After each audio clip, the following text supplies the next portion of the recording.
Hey everyone, it's Alex, and welcome to this Marvel Snap video. We're going to be discussing the latest balance update to drop via over-the-air update in Marvel Snap. And I gotta be honest with you, I think it's sus. I don't think I'm a big fan of this one here. I think there's some red flags with some of the changes they've made here, and I'm just not a fan of the cadence of some of these changes that are being made. But that's just my opinion.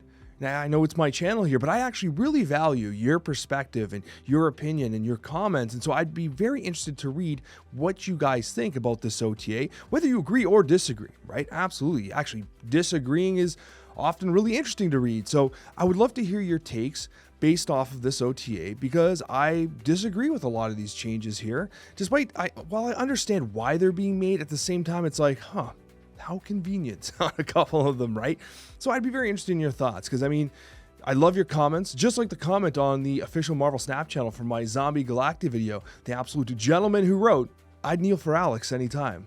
We're keeping it classy out there in the comments. I'm sure Second Dinner appreciated that. I certainly did. But regardless, let's talk about some of these changes here. Oh, and before we get started, I actually should mention too, I made a minor change to the format here, where I used to just list like the one win rate that Untapped showed for the card in general, but instead I'm like, you know what? Some decks just suck that are being played. Like, no one's playing these garbage decks running 14% win rate. So why don't we take a look at like the range of the actual popular decks that Black Cat's being played in? And so I'm like, okay, Black Cat is being played in a couple decks here, and those decks range from a 52% win rate to a 56% win rate. That's kind of what I did with the win rate. Let me know if you think that's cool too. Apparently I'm just baiting engagement today. But anyways, with Black Cat going from a 1-5 to 1-4, they basically said, listen, we juiced these cards on purpose. We knew that 1-5 was too high for Black Cat, but we moved it a whole bunch of times like around in the 4-cost slot, and it was just basically a hella card. And then we moved it to the 1-cost. It was an end of turn card and all this types of stuff. And we released all this end of turn synergy. And yeah, would it surprise you to know that a 1-5 with a modest downside, which is still a downside, don't get me wrong, was strong. It was strong. And moving it to a 1-4, I do think makes sense. Now, I think the most natural comparison here is going to be Hydration Bobbert, right? Hydration Bobbert's a 1-4. Is Black Cat better than Hydration Bobbert? I don't think so. I would take Bob all day long. I mean, don't get me wrong, the Black Cat art is definitely more sensual. But if you're talking about straight up cards, right? I'll take, you know what? No, I think Hydration Bob's sensual too. I take Bobbert 100% of the time. You quote me on that. But long story short, we're now looking at a 1-4 Black Cat with the end of turn. Everything still remains. And I think it's very comparable to Hydration Robert. In fact, I do think Hydration Robert is actually a better card now, despite the fact that yes, this has the end of turn, but so does Bobbert. So what do you actually gain here? You can play Bob at any point in time you want. You can play it on turn 6 if you want. You can play it on turn 5. There's a lot of things you can do with Bob. You can't really do that with Black Cat. Does this take this card out of the game? I don't think so, not really, but time will tell. I think it's a pretty big hit, but end of turn decks are still good. And I kind of like how they're like, we kind of took a little bit off end of turn. We kind of like where it is. Bro, I don't know. I think end of turn is still cringe. I still think it's really uninteractive, and I still think that it's probably not doing, like, I don't like how end of turn has turned into this like, oh, we can't really, change the interaction between Prodigies, Invisible Womans, and Jocastas. So let's take power off of Havoc, who honestly was totally fine in Agent Havoc decks with Agent Venom and stuff like that. It was great there, but let's just ruin that deck to like conserve this one. It kind of bothers me. Like, you're nerfing all around the problem. The problem is these stupid end of turn effects that are kind of multiplying on top of each other. That's the problem. Anyways, that's my take. Black Cat 1-4, I think Bob's better. I play Bob all day long. And I'll stare at Bob's art all day long too. Sauron, this is kind of annoying to me, honestly. I'm just like, you know what? You move Sauron around so much, right? You move him around, you move him to a 1-cost, great place for him, especially considering what that deck wanted to do. In fact, you had a card like Starbrand come out and was just like, fine. And then you're like, well, Starbrand's out. Moving Sauron to a 1 completely changed the game there, right? Completely changed the game. Well, actually, Sauron's had a couple major changes here, of course, because he used to remove from the hand as well. Now it's just from the cards in the deck. So Sauron going from a 1-3 to a 1-2 doesn't seem significant, especially when you're talking about cards that like ultimately get above 10 power in a lot of these cases. You're playing like Surtur and stuff like that.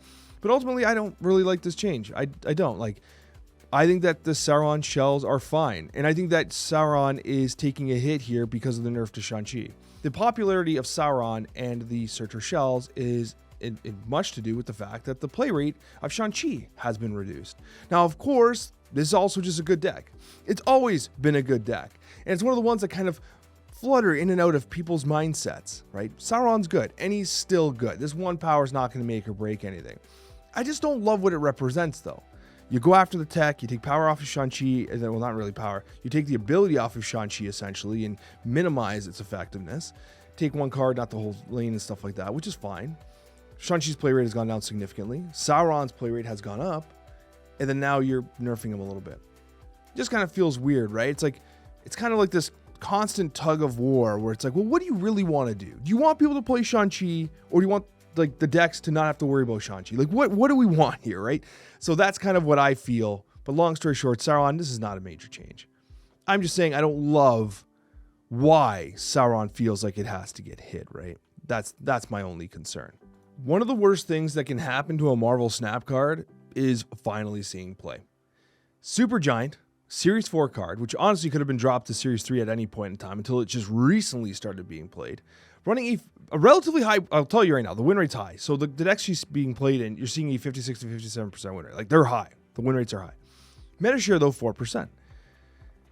I have seen maybe 5 Supergiants in the last little while. And you might say, Alex, well, that's a product of your MMR. You're not sweating it at the top 50. Well, you know what? Neither is 99.9% of the players. Right? They're not. So why, oh why, do we go after Supergiant? It's a release valve. I think, and this is where some of the red flags come up, you have some combo-centric cards coming out next season, which are going to want to utilize turns like turn 5 to move around, steal power, do their thing. Supergiant takes a massive dump on that. And so, as a result, take a little power off Supergiant, reduces play rate from 4 to 2%, right? And maybe, just maybe, that season pass will be a little more better received. And that's not the last time we're going to talk about that either. Supergiant here, yes, I understand, at high elo in tournaments, is particularly powerful. Some of the Supergiant Dark Hawk shells have been actually really good. The disruptive factor of Supergiant is legit. I get it. But that's what the card's designed to do. You know what I mean? That's what it's doing. That's the purpose of the card. And it saw literally no play until people started to realize, like, there's end of turn gets crushed by, like, there's a lot of combo stuff that gets crushed by this. This is a pretty good meta call right now, right? Sees a little bit of play. Literally a little bit of play. Gets cooked. I don't love it. I don't love it. Now, does one power change much with Supergiant? No. The effect is still the same, of course. But again, it's that thing where it's like, you know what, you have a card that's honestly doing just fine. It's doing its thing. Is it potentially a little overbearing at high MMRs and in the kind of tournament settings? Perhaps. I do agree. However, let people cook, man. This card literally just started seeing play. Let people cook. That's just my opinion. So Supergiant, I think this change is very much one for the high elo. I think this is a change very much for the tournament scene. And I wouldn't be surprised if the vast majority watching this video have not consistently seen Supergiant, right? Despite the fact I've had Supergiant decks in the top 10 decks of the week. I bet you a lot of you just don't want to spend tokens on Supergiant because, well, it's a tech card that honestly saw almost no play. Even in its peak popularity, which is right now, Untapped showing 4%, despite the win rates being high. So yeah, anyways, that's my take on Supergiant. Let's talk about the rest. So I was a little ho-hum on those other changes. I don't love them, but there's a couple here that I really don't like. So we have Alioth going from a 6'9", nice, to a 6'8". That's probably fine. I'll be honest with you. Alioth is a hate you card that really feels bad. Apparently, they like the way it plays with initiative. I think this card generally is a just poo-poo card that makes everything feel awful. I don't like going into every turn where my opponent has initiative and being like, it's Airsham, turn 5. Are they just going to dust whatever I play here? Or turn 6, are they just going to toot all over whatever I do and just ruin? Like, it's possible. In 6'8 and 6'9, they're still good cards for a 6-drop considering what they're able to do. And if you're playing an Alioth-based shell and you're able to effectively maintain that initiative, you can absolutely destroy your opponent's game plan. Now, there's a little bit of like guesstimation as to where you play. I still think there's like some 50-50 guesswork that happens often. And I was honestly fine at Alioth with a 6-9, but I can see the reason for moving him to a 6-8. He's a feel-bad card. He's running a 9% meta share, good win rates across the board. He's a good card that feels super bad, so maybe it's just worth taking a little bit of heat off with him, okay? So with this one, I'll give Second Dinner a pass. It makes sense, okay? Yeah, they're right? It's a little too close to being a generic 6-cost best card, right? Add into everything you want. Even though, honestly, I don't see it all that often. It's for me, I see it primarily in Erisham. Turn 5, usually with Erisham, whatever, right? Erisham is very common. I'm okay with this one. This one I'm less okay with. Tinfoil hat effectively on. Do I have a tinfoil hat? What do I put on for a tinfoil hat? I got an Xbox controller. Do I put this? Is this my tinfoil hat? It's going to fall on my desk and like dent something. All right. So the problem I see here with Mercury being changed, you have next season's season pass card, which is a move card. And move, this is going to fall off my head and destroy my desk. Move already is really good. I've talked about this. Okay, I've talked about this. Where in the decks of the week, I'm like, yo guys, this move shell is doing super good. We've had move Tribunal do well. We've had straight up Heimdall move, Hellion move. We've had move do work. The changes they made to the Human Torch, especially with Sparky. Sparky has been a ridiculous card for move. Move is super good. Whether it's high elo, whether it's in game modes, whether it's wherever you're playing move, it's solid. But move has challenges. First of all, it's very space constricting. You want to move stuff around, you need the space. Snap only has 12 spots on your side of the board to move, right? So that's naturally an issue. Then you have Mercury. Now they took off so much off Cannonball. Cannonball got a massive nerf to the point that one of the more popular kind of tech slop decks was just running Mercury without the Cannonball because move was popular enough at high elo that you could just play the Mercury, use it as a tech piece, and that was good enough. Going from a 2-2 to a 3-4 is a very significant nerf. It doesn't completely take it out of the question. Like, it's still playable, but it's a heavy nerf. Heavy enough, of course, because you have a season pass card coming next month, or, I mean, not this, it's literally next week, that is going to be a very move-centric card. Second Dinner has been very carefully aligning pieces to allow move to be an absolute cheek slapper, okay? You have it slaps cheeks, claps cheeks. It's going to be a good card, in my opinion. It's going to steal power, gain power. It's going to be disruptive, and it's going to do exactly what move wants to do. The only challenge it has is that it's going to want to compete with the Human Torch, and I don't know if it does that, right? So Mercury being as popular as it is, even without Cannonball being utilized alongside it, makes the release of the next season pass card somewhat sus. And so therefore, they nerf it going into the season. Just throwing it out there. One of the tech pieces you would likely have seen throughout the early course or throughout the course of the next season, given that you have a move-centric card being added to the game, has been carefully nerfed, right? So that's my concern, right? Mercury could have used a nerf, yes. Mercury has been an excellent card since she was released. And the fact that even with the Cannonball change, she had not deviated from popularity would indicate that maybe this was warranted. Is the timing convenient, though?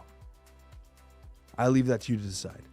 I'm not throwing shade at Second Dinner. I'm just saying I think that it's not coincidence that a card that really constricts movement is being nerfed before a season pass card comes out that wants to move.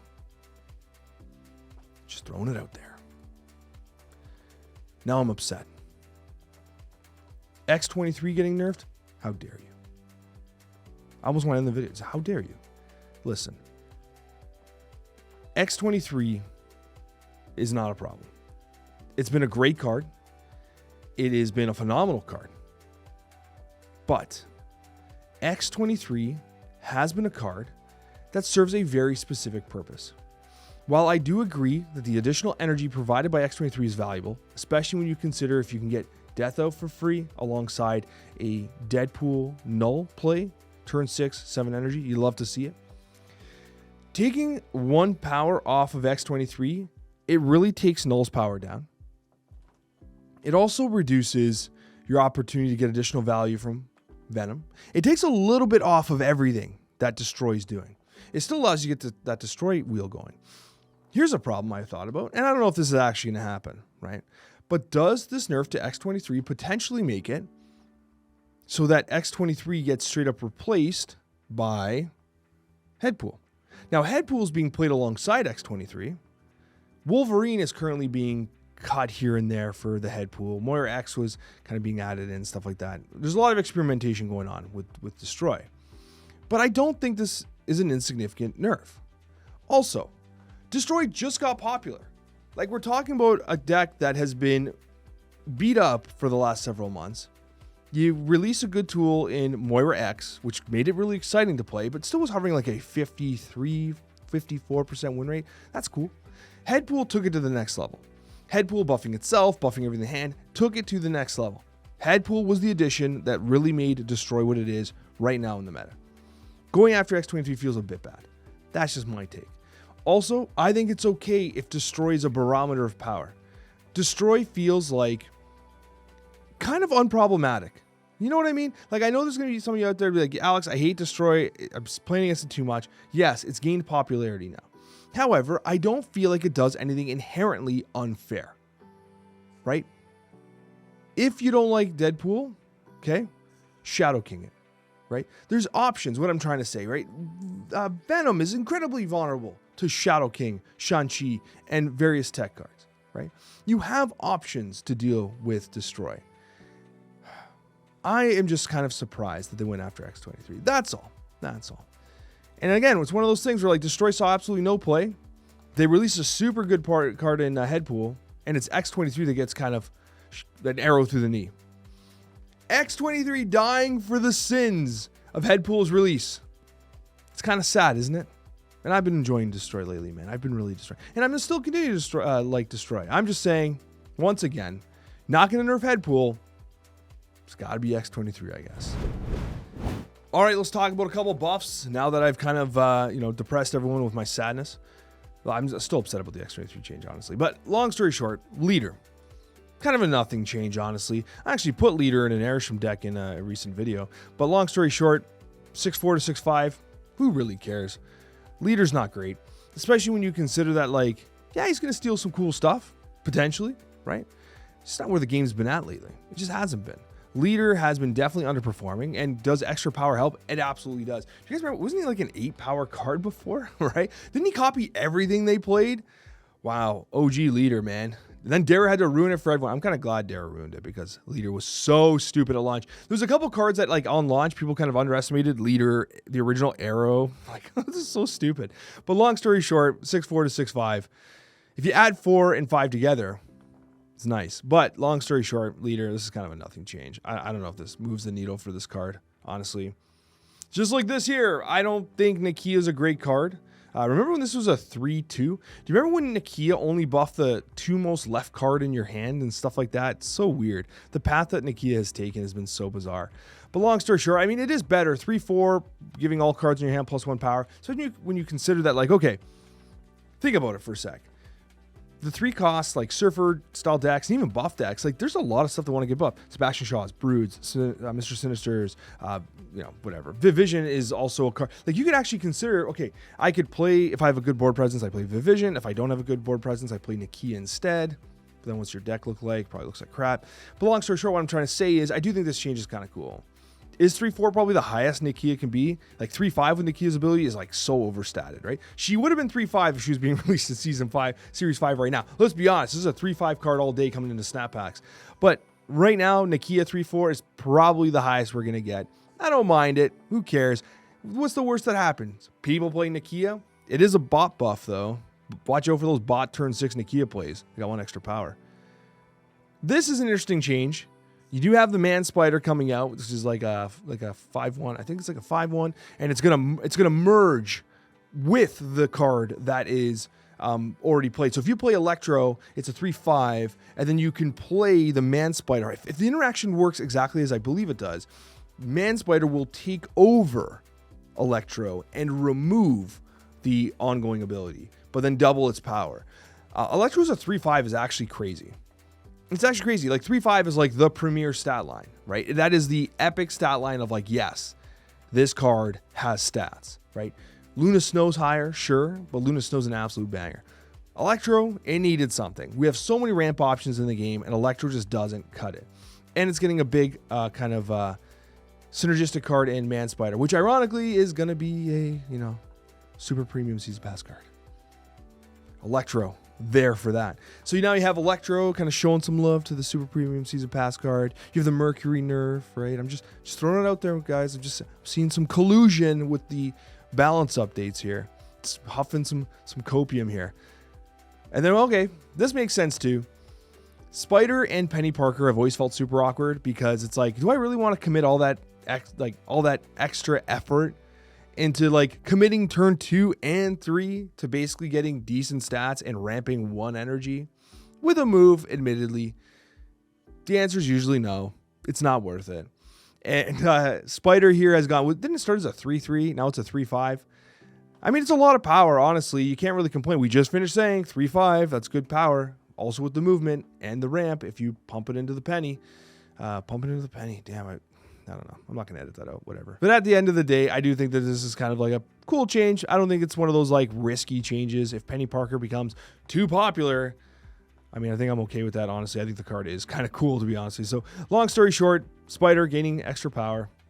I've already said way too much about it. It's really not that bad. It's like, it's not a big deal, guys. It's not a big deal. Thanks so much for watching. I appreciate each and every one of you. This one was a little unhinged. I don't know, man. I don't know. I was like, I'll just be honest. I'll just speak from the heart. And then we got whatever the hell this video was. But I love you. We'll see you on that next one.